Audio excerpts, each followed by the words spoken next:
बिस्मिल्लाहिर्रहमानिर्रहीम। अस्सलाम वालेकुम। पंजाबी खबरां दे नाल मैं अमीशाला सलाम शामिल करने अज दियां शाह सुर्खियां।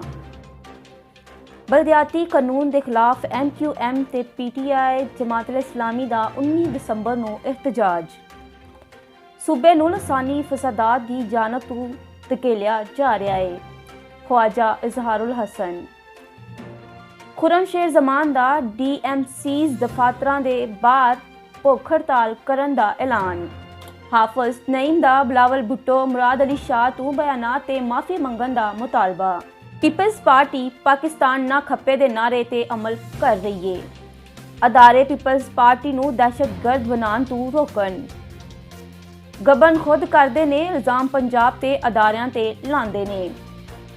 वफाक ने ज्यादती कीती होएगी मगर कुछ मिलिया ते किन्ना थल्ले डिलीवर किया।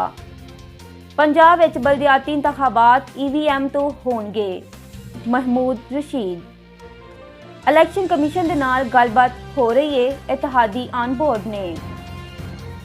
सिंध विच हले तक बलदियाती कानून ते बहस चल रही है। हसान खावर। वज़ीर आज़म इमरान खान की जेरे सदारत वफाकी कबीना का इजलास अज होया, जिंदे विच सैनट विच वोटां की खरीदो फरोख्त रोकण दे लई कानून साजी ते गौर किया गया। पुराने करंसी नोटां की तब्दीली की तारीख विच तौसी ते गौर। कौमी भंग पॉलिसी तैयार भंग अथॉरिटी बनाई जाएगी। पहले मरहले विच 100 कंपनियां नूं भंग की काश्त का लाइसेंस दिता जाएगा। आलमी सतह ते भंग की 100 अरब की मार्केट शिबले फराज।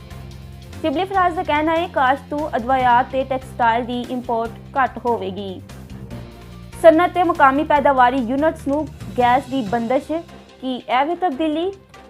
महंगाई का तूफान स्टेट बैंक ते IMF का कंट्रोल की एवं तब्दीली। शहबाज शरीफ। इस दे नाल ही अज दीयां खबरां इख्तिताम पजीर होईयां। मजीद खबरां ते अपडेट्स दे लई वेखदे रहो CID न्यूज़ नेटवर्क इस्लामाबाद। रब रखा। You are watching CID News Network Islamabad.